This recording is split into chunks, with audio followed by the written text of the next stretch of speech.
করার প্রসেসটা আমি একটু বলে দিই তোমাদের। এখানে অনেকেই তোমাদের পাচ্ছ নি, সমস্যা হচ্ছে। দাদা 1 মিনিট।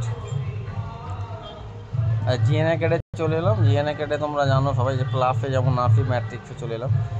এখানে যেমন তোমরা ফিটিং যা আছে সেগুলো তোমাদেরকে করতে হবে। ওকে, শুধু ছবি আনার প্রসেসটা আমি দেখে দিচ্ছি। দেখো এই যে ডান দিকে যে গোল গোল যে আইকনগুলো আছে, উপর থেকে 2য় নম্বর এটাতে ক্লিক করলাম। এখানে ইমেজ আছে, ইমেজে চলে এসো ডাইরেক্ট।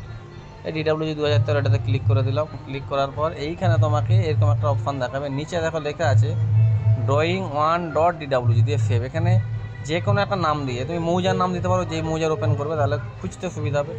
ধরো আমি 400 দিয়ে দিলাম, জাস্ট এটা দেখানোর জন্য সেভ করলাম। এটা সেভ করলে দেখো ফাইল খুলে যাচ্ছে। ফাইলটা যখন খুলে যাচ্ছে দেখো উপরে দেখো লেখা আছে ডেবরা টিপ লেখা আছে। এটা তোমাদের ডাউনলোড ডকুমেন্টস থাকতে পারে, কারণ এর লোকেশান চাইছে যে কোন লোকেশানে তোমার ওই ম্যাপটা আছে।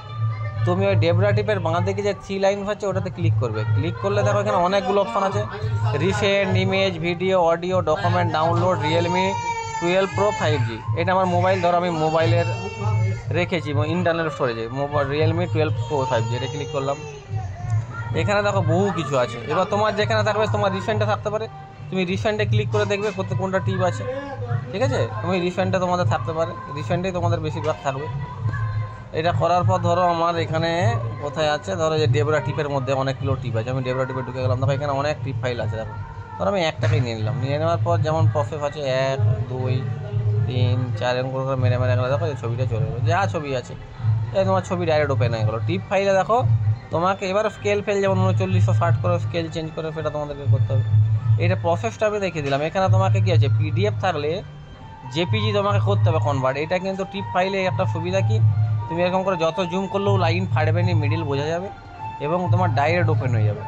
কিন্তু তুমি যদি এবার আমি একটা মিনিমাইজ করে দিলাম, কিন্তু দেখো যখন হোয়াটসঅ্যাপ থেকে তুমি দেখবে, আমি তো তোমাকে একটা পাঠিয়েছি, ধরো এইটা পাঠিয়েছি।